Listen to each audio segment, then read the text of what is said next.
नमस्कार श्रोताओं, उत्तराखंड मुक्त विश्वविद्यालय के सामुदायिक रेडियो हेलो हल्द्वानी में आपका बहुत स्वागत है। 91.2 मेगाहर्ट्ज की रेडियो तरंगों पर आप इसे सुन पा रहे हैं। कार्यक्रम लेकर आए हैं हेल्दी हल्द्वानी। तो आपको पता है कि हर एक जो मौत होती है वो एक नई जिंदगी दे सकती है। असमय ही बहुत सारे लोग आज मर रहे हैं, मौत का शिकार हो रहे हैं, कोई दुर्घटनाओं में, कोई तमाम बीमारियों से। लेकिन उनका जो शरीर है, उनके जो तमाम सारे जरूरी अंग हैं, वो सब जाया हो जाते हैं। वो या तो जब हम शरीर को जलाते हैं तो वो उसमें नष्ट हो जाते हैं। तो हमारे भीतर वो जागरूकता अभी नहीं है कि हमारा शरीर भी किसी और एक को नया जीवन दे सकता है। तो अंगदान पर आज हम बात करने वाले हैं और हमारे साथ मौजूद हैं डॉक्टर एल.एम. उप्रेती जी, जिनका ये मिशन है अंगदान, रक्तदान से अंगदान की तरफ। क्योंकि रक्तदान तो हम लोग अक्सर, हालांकि बहुत सारे लोग रक्तदान अभी भी नहीं करते हैं, लेकिन फिर भी एक पॉपुलर नाम है कि चलो ब्लड डोनेट करके आते हैं। लेकिन अंगदान क्या है और कौन कौन से अंग डोनेट किए जा सकते हैं, इस पर बहुत विस्तार से आज हम एक रोचक यात्रा पर चलेंगे। सर बहुत विस्तार से इसको बताएंगे। Doctor LM. उप्रेती जी पूर्व स्वास्थ्य निदेशक रहे हैं और पैथोलॉजिस्ट रहे हैं, रक्तदान केंद्र अधिकारी रहे हैं बहुत सारे जनपदों में, और काफी 10-20 साल पहले आपने रक्तदान को लेकर बहुत बड़े बड़े अभियान चलाए हैं। और इस वक्त पे आपका एकमात्र मिशन है कि अंगदान को लेकर लोगों में जागरूकता बढ़े और सरकार इसके लिए अवेयर हो और उस तरह का जो भी इंफ्रास्ट्रक्चर इसके लिए चाहिए उसको मुहैया कराए। तो एल.एम. उप्रेती जी, आपका बहुत बहुत स्वागत है, आपने इतना वक्त दिया, आपका बहुत बहुत स्वागत स्टूडियो में। नमस्कार सभी श्रोताओं को और सभी देखने वालों को। और आज हेलो हल्द्वानी की पहल पे मुझे यहाँ आना आया हूँ मैं कुछ इस संबंध में बात करने, अंगदान के संबंध में। तो जैसा कि आपने सबसे पहले पूछा कि ये अभियान क्या है, ये अभियान क्या है जी। तो मैं आपको बताना चाहूँगा कि मैंने सबसे पहला रक्तदान 1982 में किया, जब मैं मेडिकल कॉलेज में एमडी कर रहा था, तब मैंने किया। और मैं पैथोलॉजिस्ट हूँ और उन दिनों मुझे ब्लड बैंक में भी ड्यूटी लगती थी। तो मुझे ऐसा महसूस हुआ कि ब्लड बैंकों के आगे खून बेचने वालों की लाइन लगी रहती है। आज तो आपने नहीं देखा होगा, लेकिन वो दिन मैंने देखे हैं। वो 3 ग्राम 4 ग्राम हीमोग्लोबिन का होता था और सुबह से शाम तक बैठ जाते थे अपना खून बेचने के लिए। 40-50 रुपया, 20 रुपया भी ऐसे में खून बेचते थे ताकि 2 रोटी वो खा सकें। तो जब मैं सर्विस में आया नैनीताल में, तो वहां पर भी नाव वाले और बोट वाले, वो रिक्शा वाले, वो खून बेचते थे अस्पताल में आकर। और पढ़े लिखे लोग, नैनीताल जैसी पढ़े लिखे लोगों की जेंट्री में भी लोग रक्तदान के लिए आगे नहीं आते थे। तो मैंने, और रिक्शा वाले और नाव वाले वो डोनेट करते थे और पढ़े लिखे लोग भी अपने माँ बाप को वही रक्त चढ़ाते थे, उनसे बीमारियां भी लगती थी।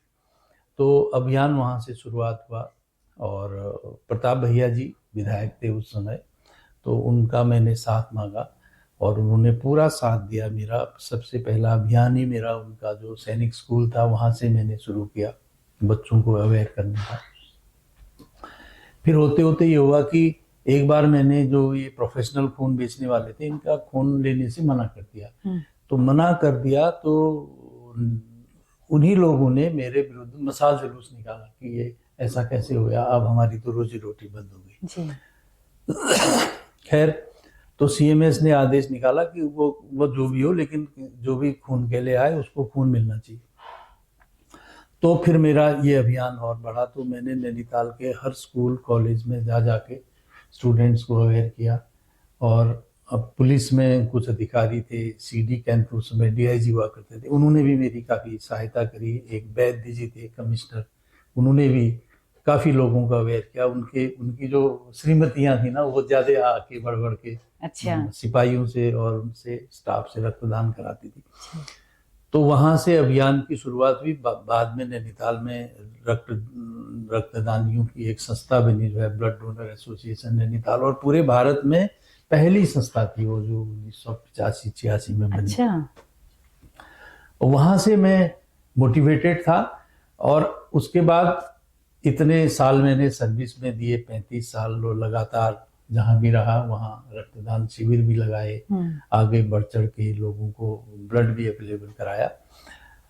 अब मेरा ये मानना है कि जैसे जैसे लोगों में जागरूकता आई, आज हमको उत्तराखंड राज्य बनने के बाद, जब उत्तराखंड राज्य बना था, मात्र 6000 यूनिट रक्त जो है साल भर में यहाँ डोनेट होता था, जो कि आज 1.5 लाख पहुंच गया है।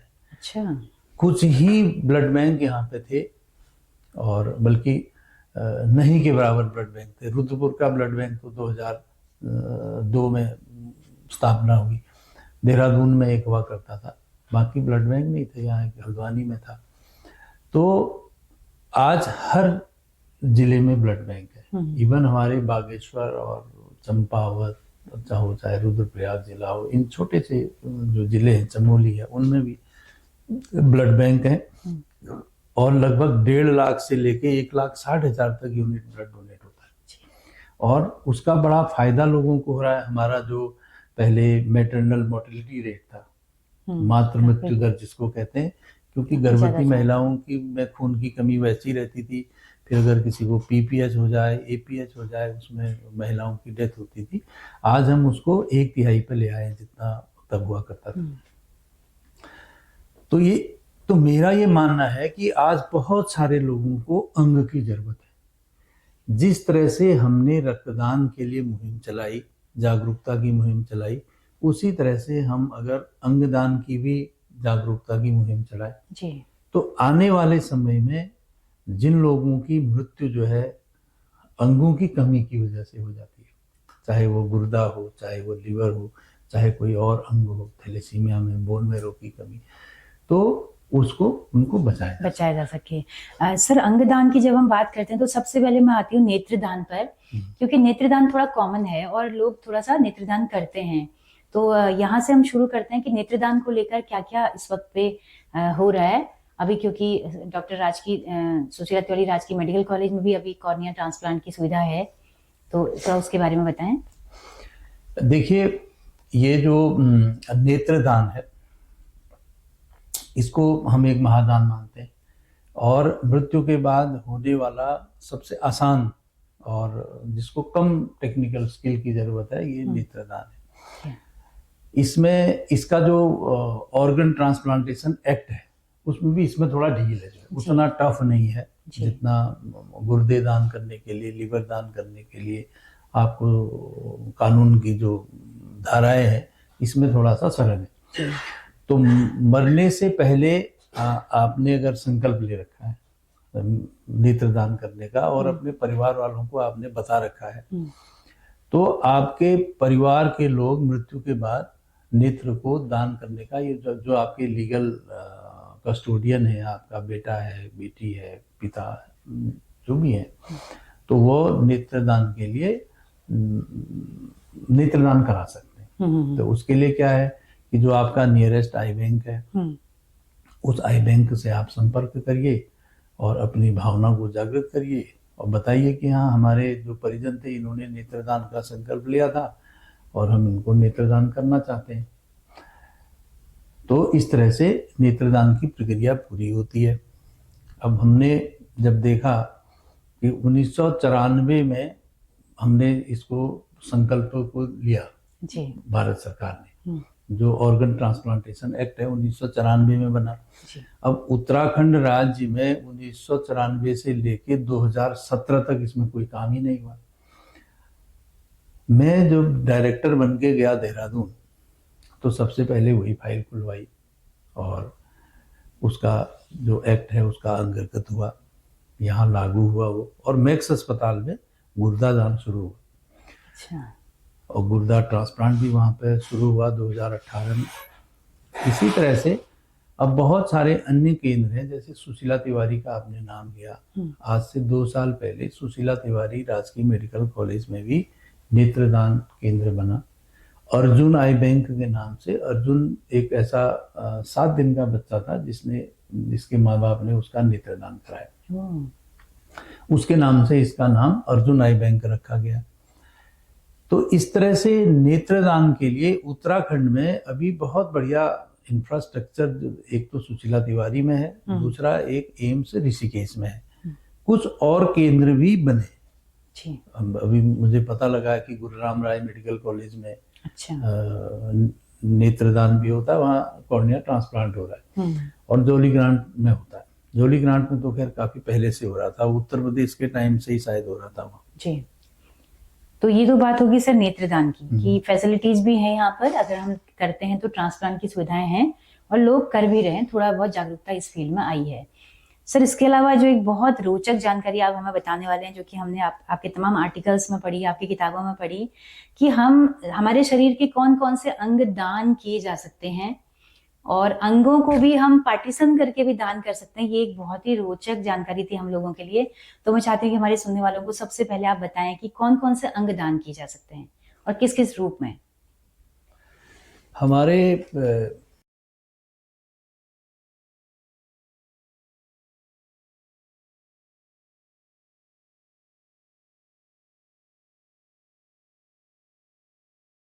शरीर के बहुत सारे अंग ऐसे हैं। आप एक्चुअली क्या होता है कि लोग ये मान के चलते हैं कि शरीर मर गया तो अंग भी मर गए, लेकिन ऐसा नहीं होता।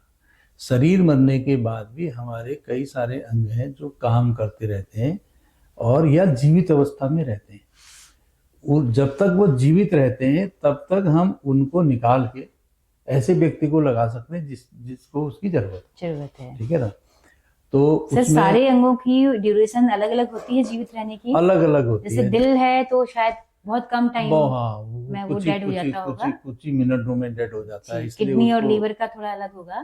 हाँ जी, तो एक एक अंग करके सर आप बताइए कि जैसे किडनी और लीवर जो होते हैं वो हमारे सबसे लंबे समय तक जिंदा रहते हैं। जी। किडनी का तो हम अगर उसको कम टेम्परेचर पर रख दें बॉडी को तो 4 घंटे से लेके 10 घंटे 20 घंटे तक भी वो जीवित रहती है किडनी। अच्छा। इसी तरह से लीवर का भी रहता है।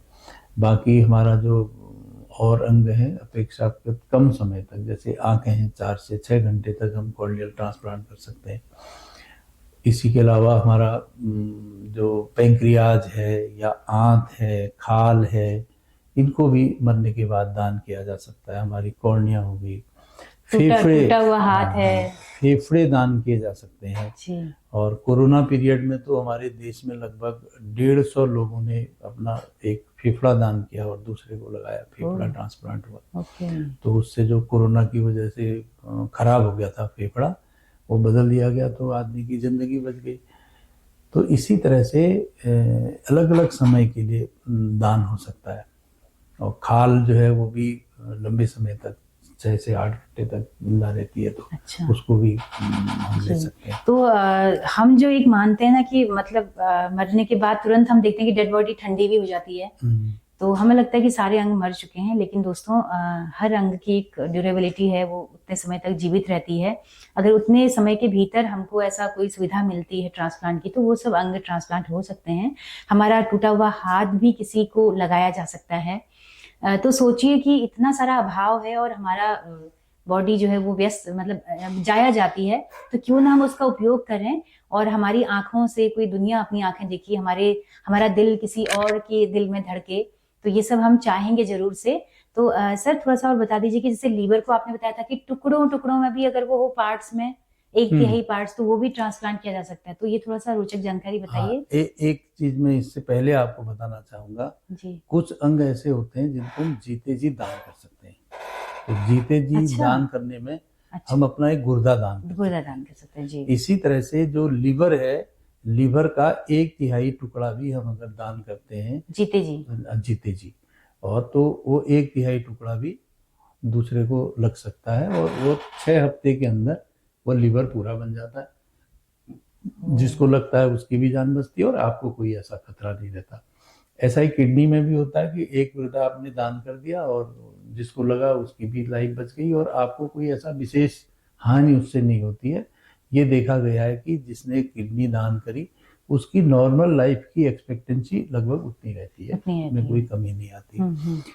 और जीते जी हम अपनी खाल दान कर सकते हैं, खाल का एक हिस्सा, क्योंकि जो बर्न केसेस होते हैं कई, उनमें खाल मिलना मुश्किल हो जाता है, तो वो खाल दान की जा सकती है।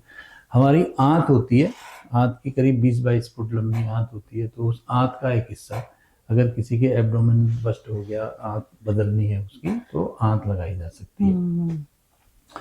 इसके अलावा हम अपना जीते जी बोन मैरो दान कर सकते हैं। जो थैलेसीमिया के पेशेंट्स होते हैं उनमें बोन मैरो ट्रांसप्लांट के लिए और उससे जो स्टेम सेल्स होती हैं वो निकाल के उनको ट्रांसफ्यूज किया जाता है। कहते उसको बोन मैरो है, लेकिन स्टेम सेल उसकी वो दान में दी जा सकती है।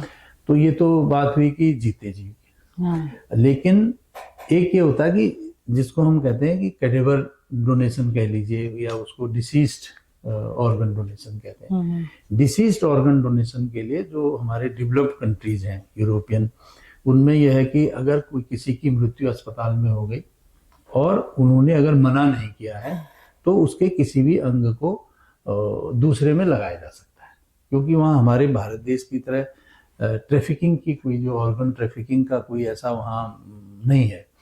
तो यहाँ पे तो ऑर्गन बेचने के लिए जो बदनाम है, तो इसलिए यहाँ पर इस अभियान को गति नहीं मिल पाई है। अगर उसकी तरह यहाँ भी हो जाए तो शायद वो हमको आराम से मिल पाएंगे। तो जो डिसीज होता है उसमें यह है कि मृत्यु के सर्टेन टाइम के अंतर्गत हम ऑर्गन्स को निकाल सकते हैं। जैसे दोनों गुर्दे 2 लोगों की जिंदगी बचाएंगे, लीवर है वो 2 लोगों की जिंदगी बचाएगा, फेफड़ा है वो जिंदगी बचाएगा, हार्ट है वो जिंदगी बचाएगा। कई हार्ट के जो वाल्व होते हैं वो काम आते हैं। इसी तरह से हमारी जो ब्लड वेसल्स होती है मोटी मोटी, एओर्टा है, इंफीरियर वेना केवा, ये सब यूज होती है, तो उनको दिया जा सकता है। 2 कॉर्निया हो गए तो कॉर्निया आप जानते हैं 2 लोगों को रोशनी दे सकते हैं। इसी तरह से पेंक्रियाज लग जाता है, आंत मैंने बता दिया, खाल मैंने बता दी। तो इस तरह से बहुत सारे और ऑर्गन्स भी हैं। तो लगभग सारे ही अंग जो है वो लगाए जा सकते हैं, लगभग सारे ही अंग हैं। तो सर ये तो बहुत ही अच्छी जानकारी है, मुझे लगता है कि नहीं मालूम होगी बहुत सारे लोगों को, हम सबको भी नहीं थी।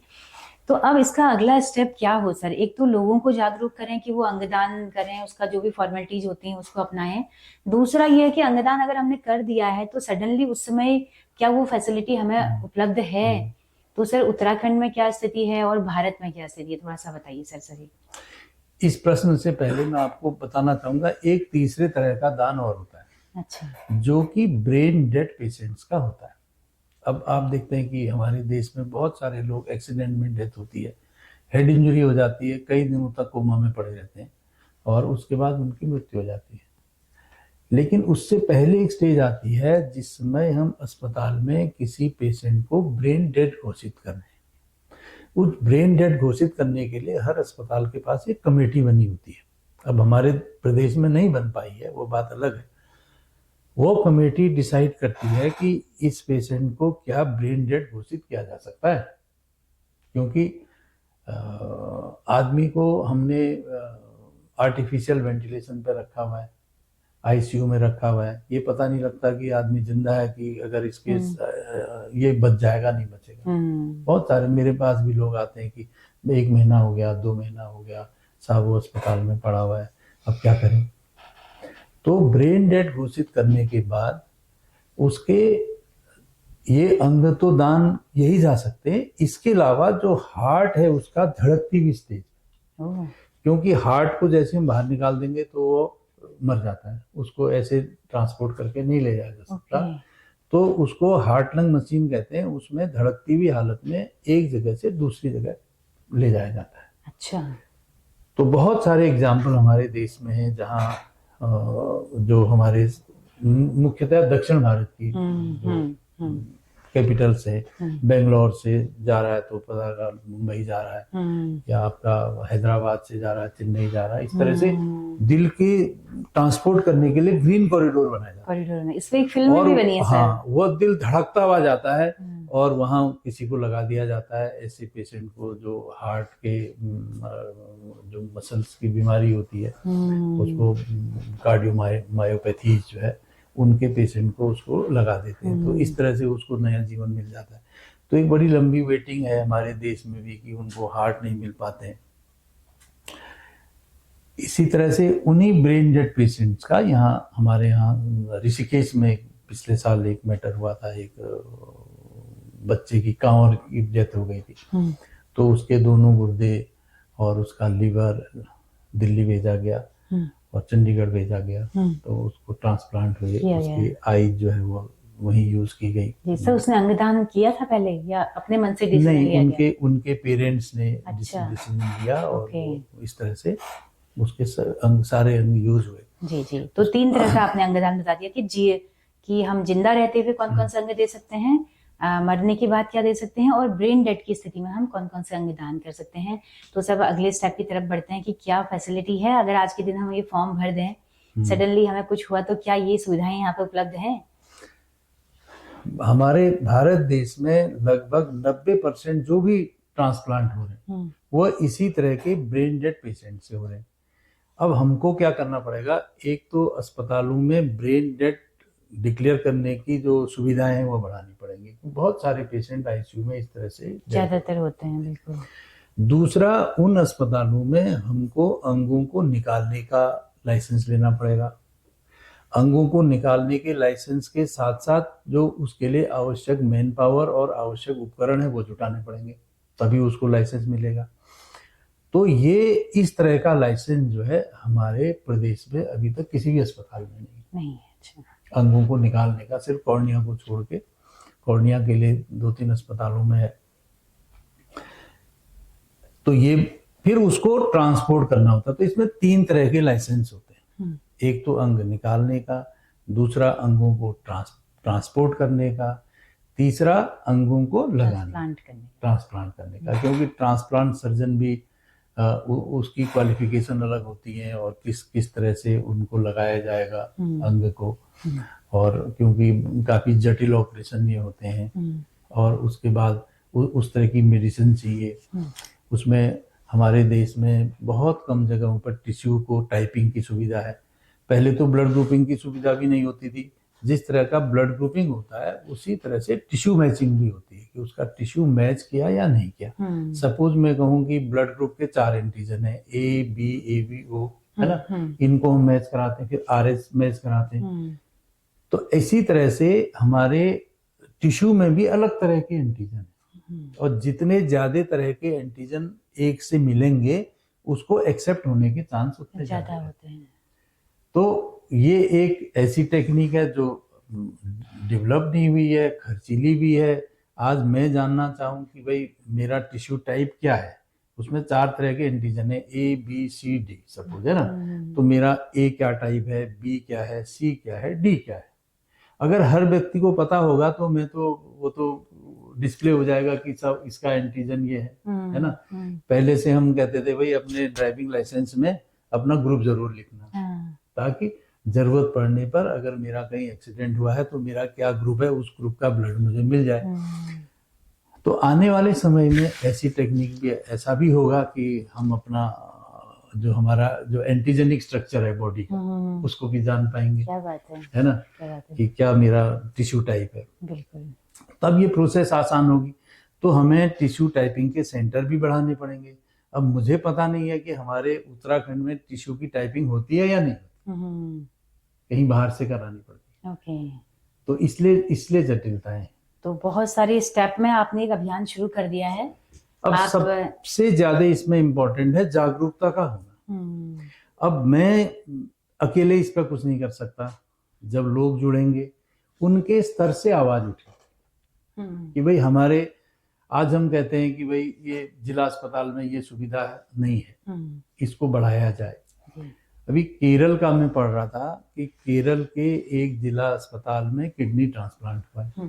क्या हम कभी सोच सकते हैं कि हमारे उत्तराखंड के किसी जिला अस्पताल में किडनी ट्रांसप्लांट होगा? यहाँ तो बड़े बड़े मेडिकल कॉलेज हैं, इंस्टीट्यूट्स हैं, वहां नहीं हो पा रहा है।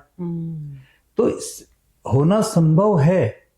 आज टेक्नोलॉजी का जमाना है, आज जो है ट्रांसपोर्ट का जमाना है। एक अंग यहाँ से मिनटों में, घंटों के अंतर्गत चेन्नई पहुंच जाएगा, तो चेन्नई से कल एक अंग यहाँ भी आ सकता है ना। तो इसके लिए काम करने की जरूरत है। काम तब होगा जब हमारी सोच वैसी होगी, सोच तब होगी जब हमें जागरूकता होगी, हम उसके बारे में सोचेंगे। अब इस बारे में हम सोच ही नहीं रहे। अभी हमारी कठिनाई सिर्फ इस बात की हो रही है कि अगर ओखलकांडा के किसी गधेरे में कोई गाड़ी गिर गई है तो उसके मरीजों को कैसे पहुंचाया जाए, कैसे उनकी जान बचाया जाए। अब ये सोच हमें आने में बहुत समय लगेगा कि इनके अंग भी काम आ सकते हैं। क्या बात है, वाकई कितनी जागरूकता होगी ना। वाकई। अब जैसे मैंने आप कह रही थी, आपने कहा हाथ का जो है वो एग्जाम्पल है कि बहुत सारे लोग ऐसे हैं। अभी जो नेशनल ऑर्गेनाइजेशन है नोटो करके, उसने हाथ के रजिस्ट्रेशन शुरू किया अच्छा। कि भारत में किस किस को हाथ की जरूरत है, हम्म, ताकि नोटो के पास अगर कोई ऐसा हाथ आता है तो उसके पास भेजा जा सके। क्या बात और है। वो अभी इंदौर से हुआ था ऐसा एक मामला, उस बच्चे की डेथ हो गई एक्सीडेंट में। उसके माँ बाप ने उसके दोनों हाथ जो है हवाई जहाज से मुंबई भेज दिए। क्या बात मुंबई में वो ट्रांसप्लांट हो गया। ट्रांसप्लांट हो गई। वाह। तो इस तरह से आने वाले समय में होगा, और बस क्या उसी बात। अभियान में हम लगे हुए हैं। तो क्या कहना चाहेंगे सर श्रोताओं को, सुनने वालों को कि और कहाँ अगर हम अंगदान देना चाहते हैं तो उसकी छोटी सी एक प्रोसेस भी आप बता दीजिए। तो अंगदान में सबसे पहले तो ये कहना चाहूँगा कि जो हमारे शरीर के अंग हैं, ये न तो जलाने के लिए हैं, न ये दफनाने के लिए हैं, ये तो दान देने के लिए हैं, दूसरे के जीवन को बचाने के लिए हैं। ये मेरा संदेश है। और दूसरा, प्रोसेस जितनी जल्दी शुरू किया जाए, जागरूकता के कार्यक्रम जितने जल्दी शुरू किए जाए वो अच्छा है। और नेत्रदान का जो हम फॉर्म भरते हैं, जरूरी नहीं कि हमको अवसर मिल जाए नेत्रदान करने का, क्योंकि ये वो समय तो किसी ने नहीं देखा है कि जो हमारी मृत्यु पता नहीं किस कंडीशन में होगी, कहाँ होगी, किस बीमारी से होगी। कई सारी बीमारी ऐसी हैं जिसमें कि अंगदान आप कर ही नहीं सकते। कैंसर से डेथ हो गई तो कोई आपका आँख क्या कोई अंग को लेगा ही नहीं। किस बीमारी से डेथ होती, कोई सेप्टिक कंडीशन में होगा या कोई इस तरह की बीमारी होगी तो उसका नहीं लिया जाएगा। लेकिन जितने ज्यादा फॉर्म भरे जाएंगे उतनी ज्यादा जागरूकता आएगी, और हम उसको अपने परिवार वालों को भी बताएंगे।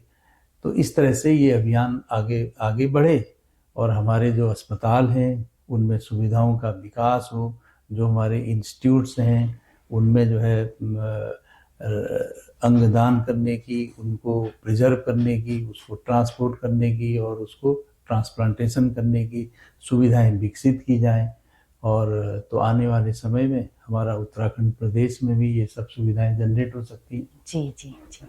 तो बहुत शुक्रिया सर, इतनी महत्वपूर्ण जानकारी आपने हमारे श्रोताओं को दी और समय समय पे आप आगे भी इसमें बताते रहेंगे। और श्रोताओं, बहुत ही अच्छी जानकारी है और उम्मीद करते हैं कि आपके अंदर भी एक क्रेजीपन जाग रहा होगा कि मुझे भी अंगदान करना है, और अपने दोस्तों को भी आप इसके बारे में बताएं। तो ये बातचीत अगर पसंद आई हो तो अपना फीडबैक जरूर दीजिएगा। तो इसी के साथ में and doctor L M Upreti ji के साथ में अपने रेडियो मित्र सुनीता भास्कर को दीजिए इजाजत। नमस्कार। नमस्कार।